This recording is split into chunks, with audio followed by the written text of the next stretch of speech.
Bonjour à tous, ravi de vous retrouver pour un nouveau numéro de Parlement Hebdo avec une émission spéciale consacrée à la crise politique. Et comme chaque semaine, nous vous proposons un débat entre un député et un sénateur. Cette semaine, Thomas Ménager, bonjour. Bonjour. Porte-parole du Rassemblement national et député de la 4e circonscription du Loiret. Face à vous, Xavier Iacovelli, bonjour. Bonjour. Vous êtes vice-président du Sénat, sénateur RDPI des Hauts-de-Seine. C'est le camp présidentiel au Sénat. Et vous êtes président du Parti démocrate et progressiste qui correspond, je le précise, à l'aile social-démocrate du Bloc central. Okay. Et on reviendra sur la crise politique en France qui s'est profondément aggravée cette semaine. Un nouveau gouvernement pourra-t-il lever les blocages à l'Assemblée nationale ou faut-il organiser de nouvelles élections ? Et une autre question se pose, la France aura-t-elle un budget avant la fin de l'année ? Retraite, fiscalité, économie, les désaccords persistent entre les groupes politiques. Mais d'abord, le feuilleton de la semaine, riche en rebondissements. Il a commencé dimanche par un tweet, le récit de Stéphanie Despierres. C'est un tweet cinglant de Bruno Retailleau qui met le feu aux poudres dimanche soir. La composition du gouvernement ne reflète pas la rupture. Le nouveau gouvernement vient tout juste d'être nommé. La plupart des ministres sont reconduits, Bruno Retailleau aussi. Sauf que c'est le retour d'un autre Bruno. Bruno Le Maire, l'ancien ministre de l'économie, qui déclenche la fureur du patron des Républicains. Bruno Retailleau menace de claquer la porte. Lundi matin, le gouvernement est donc déjà mort-né. 14 heures après l'annonce de son équipe, Sébastien Lecornu jette l'éponge. En ce lundi matin, les conditions n'étaient plus remplies pour que je puisse exercer ces fonctions de Premier ministre. La composition du gouvernement au sein du socle commun n'a pas été fluide et a donné lieu au réveil de quelques appétits partisans. Le président de la République accepte sa démission mais lui demande de négocier 2 jours de plus. À Matignon, le ballet des consultations reprend. Mercredi, la journée démarre sur une note d'optimisme. Il y a une volonté d'avoir pour la France un budget avant le 31 décembre de cette année. La veille, l'ancienne Premier ministre Elisabeth Borne dit qu'elle est favorable à la suspension de la réforme des retraites. C'est pourtant elle qui l'a défendue.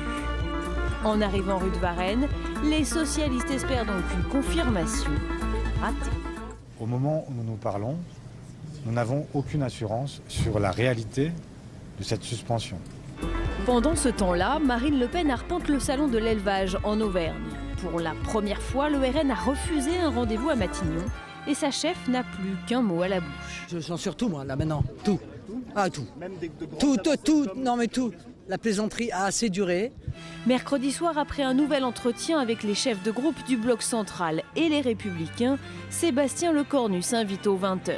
Je sens qu'un chemin est possible encore, il est difficile, et j'ai dit au président de la République que les perspectives de dissolution s'éloignaient et que je pense que la situation permet pour le président de nommer un Premier ministre dans les 48 prochaines heures.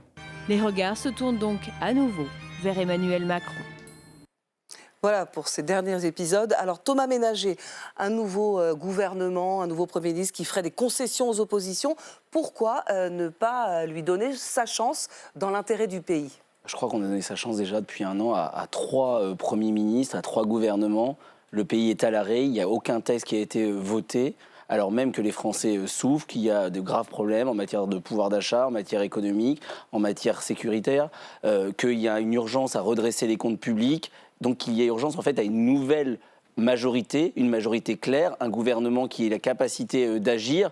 On a essayé, on a accepté d'aller débattre, d'aller échanger, de ne pas censurer parfois. M. Bayrou, même si c'était imparfait, le Rassemblement national en responsabilité a dit on laisse passer un budget dans l'intérêt du pays, mais à un moment, maintenant qu'il y a la possibilité constitutionnelle de retourner devant les urnes, c'est la 5e République qui le prévoit, je pense que la seule solution, c'est la dissolution. On parlera de cette question de la dissolution, mais Xavier Iacovelli, d'abord, quel profil faut-il pour le gouvernement ? Est-ce qu'il faut essayer autre chose qu'un gouvernement de bloc central, aller vers un gouvernement technique ou un gouvernement de gauche ?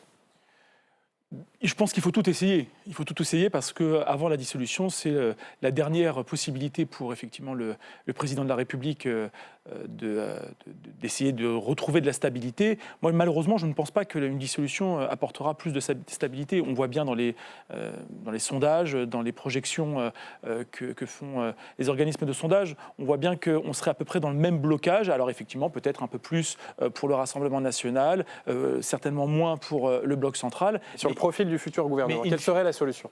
J'ai pas je pense qu'aujourd'hui, il faut qu'on puisse rassembler tout le monde, tous ceux qui ont l'intérêt supérieur du pays attaché au cœur. Honnêtement, on a besoin de sortir de cette crise. On a besoin d'un budget, non pas pour le plaisir d'avoir un budget, parce que si nous n'avons pas de budget, nous serons obligés d'avoir une loi spéciale. Cette loi spéciale, elle va avoir un impact sur les finances publiques, ça va aggraver le déficit de notre pays. Et aujourd'hui, notre responsabilité de parlementaire, c'est pas... Je ne suis pas d'accord avec vous, on a fait des lois. Et même l'Assemblée nationale, malgré l'instabilité, vous avez beaucoup légiféré en un an depuis la dernière dissolution. Donc il y a eu des lois qui ont été faites. Si on a réussi à trouver des accords, je pense qu'on peut aller plus loin encore et on peut faire en sorte d'avoir une coalition technique, peut-être technique, pour les 18 derniers mois qui restent avant les élections présidentielles. Alors Thomas Ménager va vous répondre. Mais non, mais c'était un projet de loi pour Mayotte et un budget. Depuis la dissolution, il n'y a eu aucun projet de loi qui a été déposé, qui a été débattu, qui est passé à l'Assemblée nationale et au Sénat. Je veux dire, à un moment, bien entendu, on a travaillé, mais est-ce qu'on peut se dire aujourd'hui et regarder nos électeurs et les Français dans les yeux en disant on a pris les mesures, les réformes nécessaires pour votre santé, pour votre pouvoir d'achat et le pays avance ? On peut quand même tous être d'accord qu'on est dans une situation où le pays est figé, il y a un immobilisme total et qu'aujourd'hui, il y a besoin, j'ai envie de dire, quelle que soit la majorité, un gouvernement qui puisse agir et travailler, et j'espère du Rassemblement national. Monsieur le député, vous avez complètement raison, mais l'Assemblée nationale, elle est le reflet de la volonté des Français. Je veux dire, c'est pas le président de la République qui a décidé la tripartition de notre Assemblée.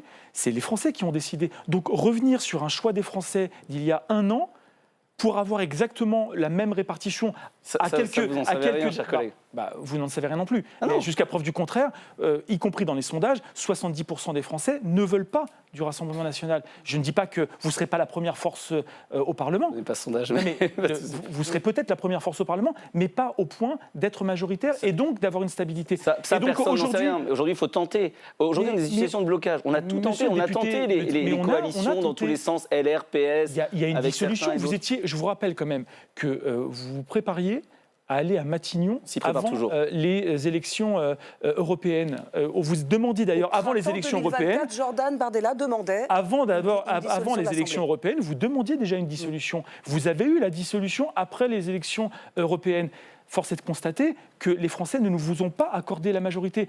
Comme ils n'ont pas accordé la majorité à aucun parti. Moi, je suis très humble là-dessus. C'est pas le problème. C'est juste qu'aujourd'hui, on a une tripartition de notre Assemblée nationale qui fait que personne n'a la majorité. Donc, soit on se dit, on est capable d'avancer collectivement pour l'intérêt supérieur du pays, on se met autour d'une table et on voit les 3-4 points qui sont nécessaires pour les Français jusqu'à l'élection présidentielle. Et là, on peut faire avancer le pays. Soit, effectivement, on continue sur une instabilité et un blocage institutionnel comme nous pouvons l'avoir actuellement, où c'est une image pathétique pour les Français, où personne n'est grandi dans cette histoire. Thomas Ménager, quand Marine Le Pen dit « dans tous les cas, je censure tout », est-ce que finalement vous ne souhaitez pas la poursuite du chaos pour le pays ? Non, mais est-ce que le chaos, c'est aujourd'hui ? C'est-à-dire qu'en fait, ce que propose M. Iacovelli, même nous, on y a cru. On s'est dit, de toute manière, on n'a pas d'autre choix.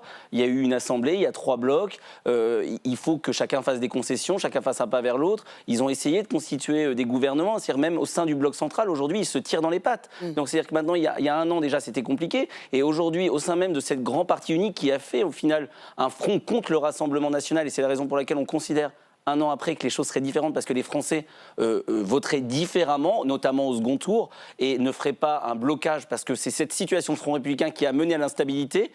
Nous, la stabilité, elle passera par un retour aux urnes, un nouveau choix proposé aux Français et une majorité. En tout cas, Xavier Iacovelli, en cas de nouvel échec de ce énième gouvernement, la dissolution deviendrait dans ce cas inévitable. Ça, c'est un choix du président de la République. Moi, je ne peux pas vous dire ce qu'il choisira. Je pense qu'effectivement, il y a encore des pistes à explorer avant la dissolution. Et encore une fois, je ne pense que la dissolution, et économiquement et politiquement, n'apporterait rien plus que de l'instabilité supplémentaire. Et puis le Rassemblement national propose une autre option que la dissolution, ce serait le départ d'Emmanuel Macron. Mais finalement, Thomas Ménager, est-ce que les partis politiques qui refusent actuellement de travailler ensemble, ils ne sont pas tout autant responsables de cette situation qu'Emmanuel Macron ? Je considère que les partis politiques, je vous l'ai dit aussi l'année dernière, ont voulu un peu modifier ce qui était normalement prévu par tous les sondages et par le résultat du premier tour, en faisant des désistements, des candidats de droite qui sont désistés pour des candidats de gauche, voire pour des candidats LFI, et vice-versa. Aujourd'hui, voilà, l'idée, c'est d'ouvrir une nouvelle page, c'est de tourner la page de cette période d'instabilité, et je le répète, c'est vraiment la dissolution qui est la seule solution. C'est même pas forcément dans l'intérêt du Rassemblement national. Alors on dit c'est parce que vous avez des très bons sondages, mais c'est juste parce que tout est bloqué et qu'on est aussi la risée du monde, et que je pense que le pays bloqué est aussi une mauvaise nouvelle pour notre économie. Donc le départ d'Emmanuel Macron, c'est pas la meilleure solution. Le départ d'Emmanuel Macron, ça c'est propre au président de la République. Nous, on dit que c'est une possibilité. Quand on regarde les textes, c'est pas compliqué. Quand on regarde la Constitution, il y a 3 solutions. Des référendums, gouverner par référendum, la démission du président de la République, ça le regarde, et la dissolution. Alors, Xavier Iacovelli, une question pour vous. Édouard Philippe a appelé cette semaine, lui, à un départ d'Emmanuel Macron après l'adoption du budget et à une présidentielle anticipée. C'est déloyal, c'est une trahison ? Je ne sais pas si c'est une trahison. Je pense que moi, je n'aurais pas, en tout cas, utilisé ces propos. Je pense qu'il peut avoir ces discussions avec le président de la République, face à face. Je ne suis pas sûr que publiquement, ça soit très loyal, on va dire, de le faire. Après, je ne pense pas qu'il y ait un manque de loyauté vis-à-vis du président de la République. Je pense qu'il y a une volonté de prendre ses distances. Et les ambitions présidentielles, parfois, peuvent nous laisser dire quelques mots qu'on peut regretter après. Mais en tout cas, moi, j'apprécie Édouard Philippe, donc c'est à la fois compliqué, mais je pense aujourd'hui qu'on a besoin de dépasser ce débat présidentiel.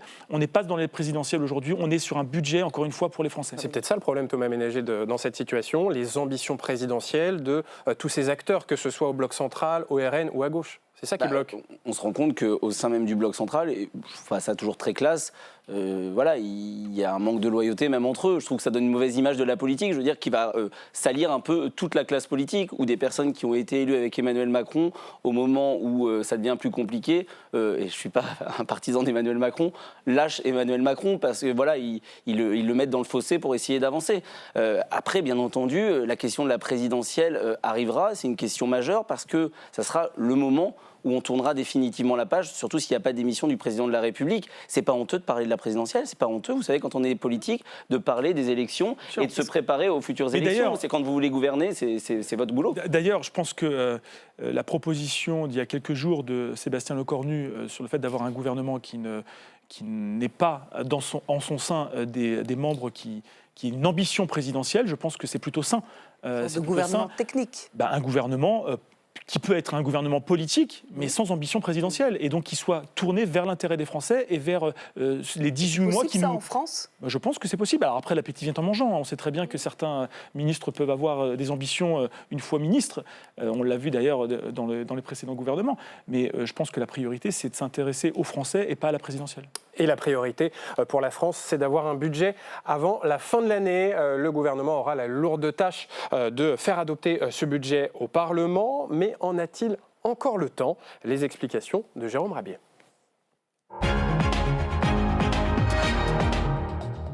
C'est devenu la priorité des priorités et l'horloge tourne pour avoir un budget adopté d'ici la fin de l'année.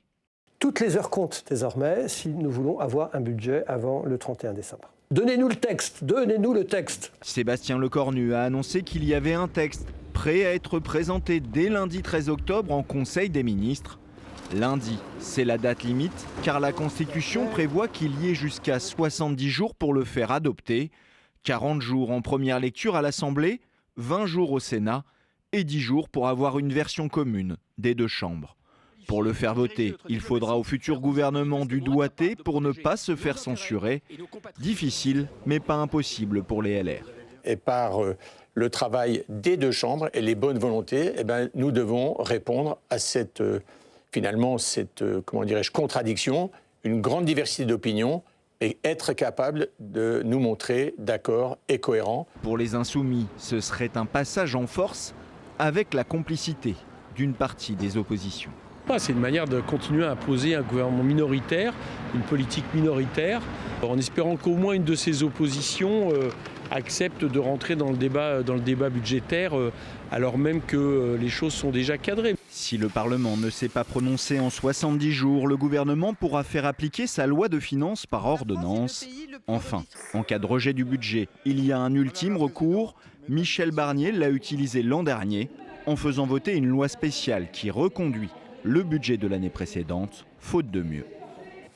Thomas Ménager, vous l'avez dit, l'objectif du Rassemblement national, c'est de convoquer de nouvelles élections législatives.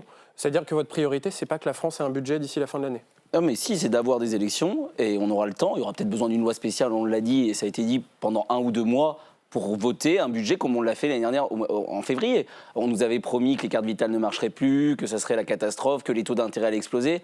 Objectivement, les réactions sur les marchés, les réactions en plus marchés financiers, n'ont pas été celles qu'on nous avait promis. Donc on a le temps de convoquer des élections, on a le temps après d'avoir un budget. Et il y a cette possibilité de loi spéciale qu'on a déjà utilisée il y a 1 an et qui n'a pas été une catastrophe. Qui reconduit le budget de l'an dernier. Qui reconduit provisoirement le budget de l'an dernier avant qu'il y ait un nouveau budget avec un nouveau cap et qu'on puisse aller vers des investissements différents. Xavier Iacovelli, loi spéciale ou budget avant la fin de l'année? Qu'est-ce qui est possible? Moi, je souhaite plutôt un budget avant la fin de l'année parce que si on veut faire des réformes, si on veut à la fois avoir des recettes nouvelles ou baisser un certain nombre de dépenses qui sont nécessaires pour maintenir notre équilibre budgétaire, il nous faut une loi de finances avant le 31 décembre. Et je prends juste l'exemple sur la loi de finances de la sécurité sociale, qui est quand même le premier budget de l'État, c'est la sécurité sociale.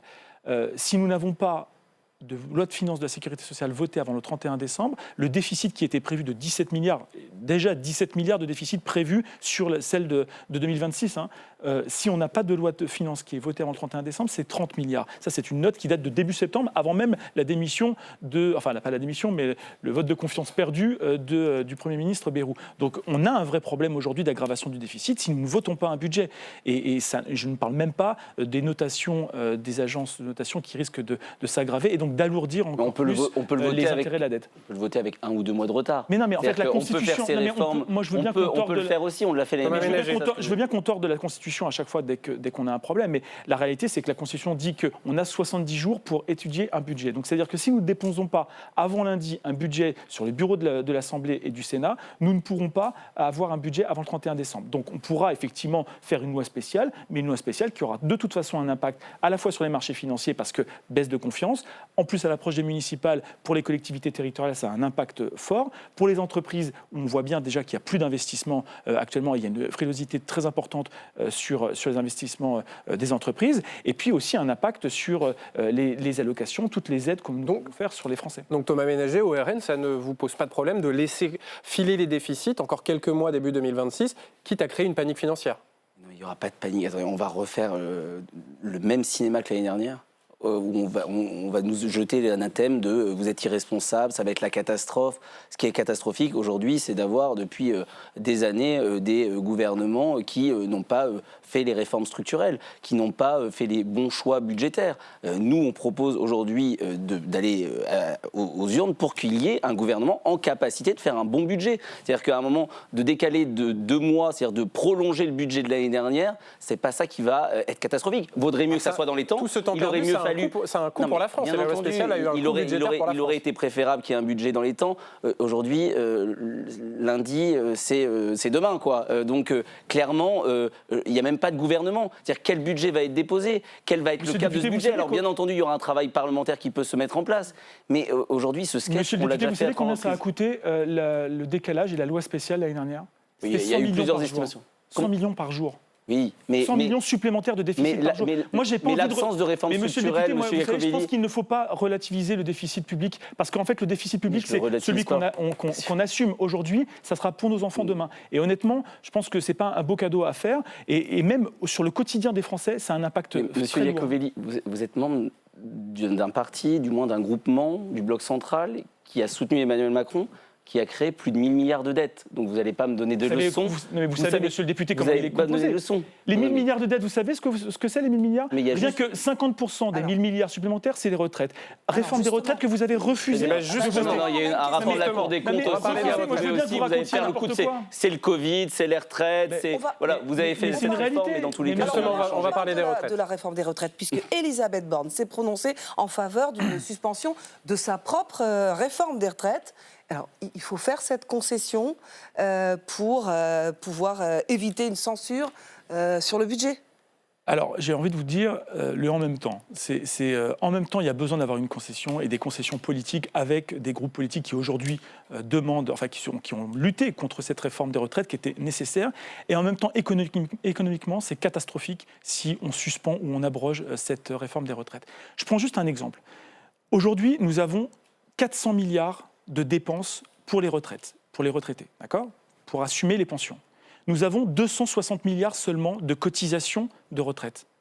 Donc on voit bien qu'aujourd'hui, notre modèle de retraite est déficitaire par principe, d'accord ? Et rien qu'avec les nouveaux retraités qui vont arriver en 2026, c'est plus 6,7 milliards supplémentaires. Donc on voit bien que si nous n'avons pas de réforme structurelle sur la réforme des retraites, on va perdre ce modèle. Et c'est ce que je reproche à la gauche aujourd'hui, c'est qu'à vouloir se battre pour conserver un système qui aujourd'hui ne fonctionne plus et qui repose sur des bases de 45 et non plus de 2025, en fait, on risque de perdre notre système. Donc moi, je suis pour la réforme, je suis un réformateur. Je pense qu'on peut engager une nouvelle réforme des retraites qui soit plus juste sur les femmes, sur la pénibilité, sur les carrières longues. Oui, mettons sur la table cette nouvelle réforme des retraites, mais ne suspendons pas, parce que si nous suspendons, c'est à horizon 2035, plus 13 milliards d'euros supplémentaires de déficit. Vous entendez les arguments du sénateur ? Ça va coûter très cher de suspendre cette réforme. La suspension, là, pour les premières années, mais c'est vrai qu'à terme, on a un problème catastrophique vis-à-vis des retraites, et il y a nécessité de changer totalement notre vision.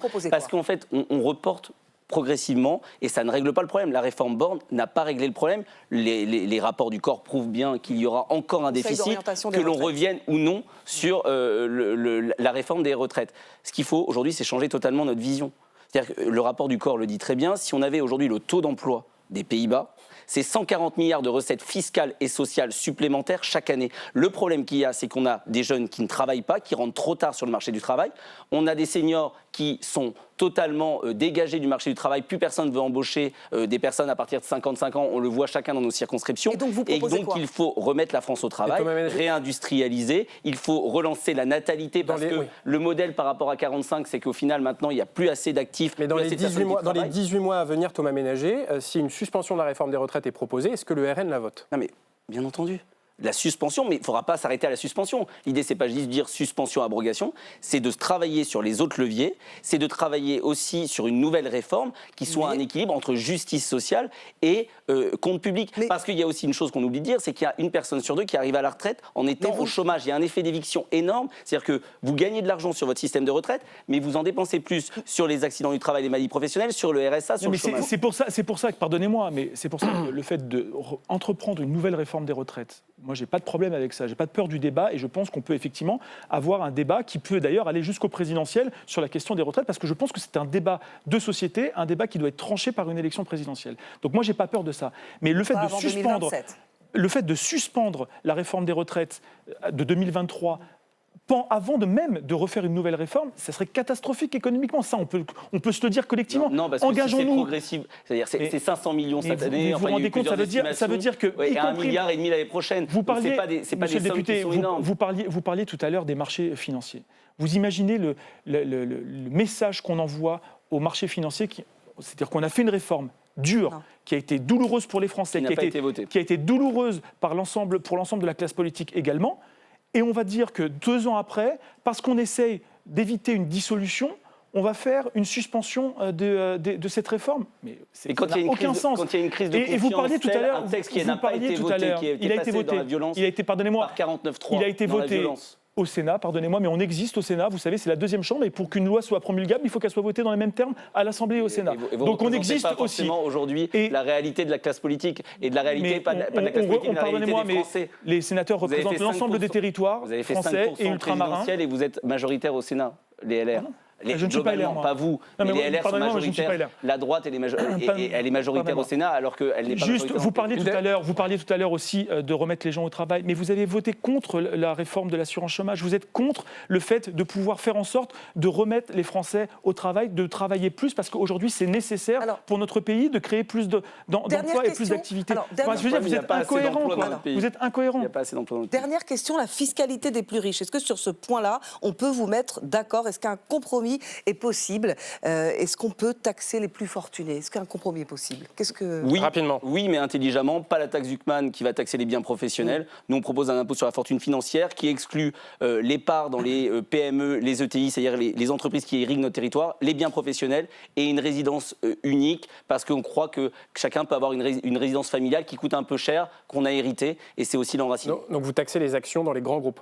Dans les grands groupes, oui. C'est-à-dire qu'aujourd'hui, on revient à une forme d'ISF, mais intelligente, c'est-à-dire qui exclut tout ce qui profite à l'économie réelle. Xavier Iacovelli, un compromis est possible, par exemple, avec le Rassemblement national sur un effort pour les plus aisés? Je pense qu'il n'y a pas qu'avec le Rassemblement national. Je pense qu'on peut trouver un compromis avec l'ensemble de l'Assemblée nationale et l'ensemble des forces politiques sur une taxation supplémentaire pour les plus hauts revenus, qui ne soit pas effectivement la taxe Zuckman, mais par contre, ça peut être une revisite aussi du pacte Dutreil, par exemple, où on a vu un certain nombre d'abus sur la transmission du patrimoine personnel. Merci beaucoup Xavier Iacovelli, Thomas Ménager pour ce débat très animé. C'est la fin de cette émission. On se retrouve la semaine prochaine pour une autre émission. Ciao, ciao.